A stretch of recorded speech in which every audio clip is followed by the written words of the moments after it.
د ملګری ته پوس کړی دی چې دا کم خلک د یورپی ملکونو ته د مزدوري لپاره ځي دی او څه حکم دی. جواب دا دی چې یورپی ممالکو ته د مزدوري لپاره تک کول دا شرعاً ناروا دي. د په هغه صورت کې جایز به چې کله اضطراري حالات وي او د مسلمانانو په ملکونو کې هیڅ قسم د مزدوري صورتونه نه جوړیږي او خلکو ته تکلیف وي نو بیا تللی شي. لیکن داسې خو په دنیا کې موږ نه لیدلی چې د مسلمانانو په ملکونو کې مزدوري هغه بالکل ختم شي او خلک ټول لږې د لاسه مري او خلک یورپ ته لاړ شي. دا خو صورت موږ نه لیدلی. لہذا یورپي ملکونو ته د مزدورۍ دپاره سفر کول دا ناروا دي. دا ډېر هلکان په دغه طرف باندې رواني دا غلط کوي. او وجه دا چې نبی صلی الله علیه وسلم فرمایلی دي انا بریء ممن یقیم بین اظهر المشرکین. زه جدا یم د هغه چا نه چې هغه د مشرکانو د کفارو په منځ کې اوسېږي. دا یورپي ممالکو ته چې اکثر لاړ شي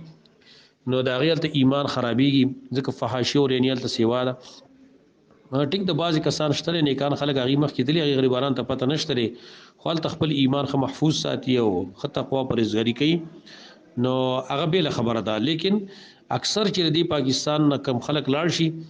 نو موږ کتلي دي چې اکثر بیا د دې هلته ایمانونه خرابېږي. اکثر ټول نه وایم اکثر چې کوم د هغې ایمانونه هلته خراب شي په چېرته په زناګانو کې په شرابونو کې پای کې مبتلا شي او بېدینه د هغې نه جوړېږي اکثر د هرین شي سته. د یو ملګري تپوس کړی دی د یو حدیث په باره کې چې یو حدیث کې دا راغلی دی چې یوه زنانه هغې ته د پیشو په وجه باندې عذاب ورکړی شوی دی او جهنم ته تللې وه چې پیشو یې ساتلې وه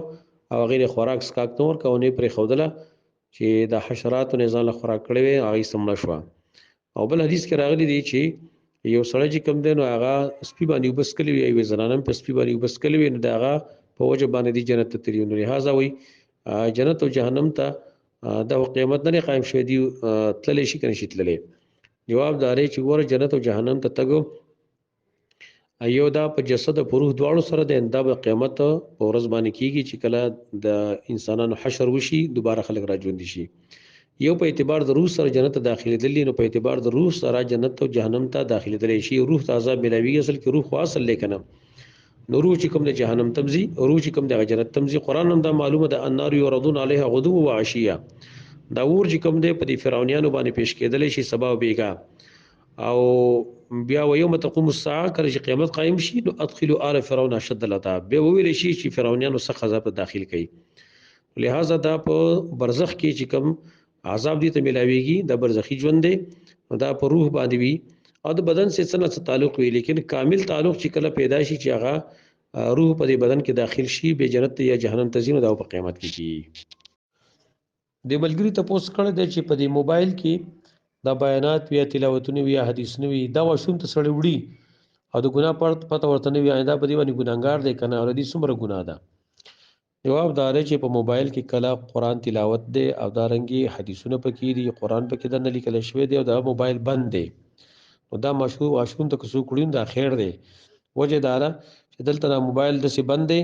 مثال یې دی لکه چې په دماغو کې د سړي قرآن پروت دی په سینه کې قرآن پروت دی خو چې دی دغه ته ځي باتروم ته ځي نو قرآن خو دی لولي نه مثال یې د رڼا دی بنده شوه ځکه چې دا موبایل کله کولاوي جو هغه ښکاره کېږي چې نه جو بند دي نو د دې بل ډسې مثالي لکه سړی باتروم ته لاړ شي هغه حافظ قرآن دی هغه لپاره تک جایز دی که نه ځکه چې هلته قرآن ښکاره نه دی بلکې هغه په دې دماغو کې پټ ډېر ښکاره کېږي هله چې کله هغه تلاوت شروع کړي. نو که دا موبایل ته به واشروم ته ویسي اول ته واشروم کې ناست دی او دا دې کولاو کړی او تلاوت پې اورې یا حدیث پکې ګورې یا پکې قرآن ګورې دا خو ناروا ده دا ښکاره خبره چې ناروا ده. مثال یې داسې لکه چې په دقت باتروم کې سړی د قرآن تلاوت کوي لیکن چې کله موبایل بند دی بالکل په سکرین باندې هېڅ شی نه ښکاره کېږي نو لهذا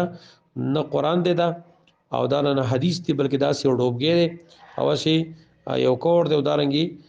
دا سکرین برین دی نور پکې څه نشته دی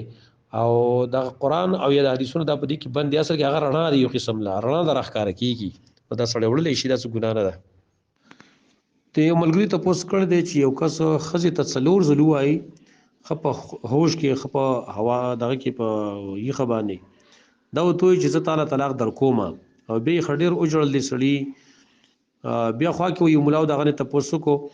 نو هغه ورته وویل چې په غوسه کې طلاق نه کېږي او دارنګې چې داسې څوک چاته و چې تاله طلاق در کوم په دې باندې طلاق نه کېږي بلکې سړی به داسې وایي چې ته په ما باندې طلاق یې.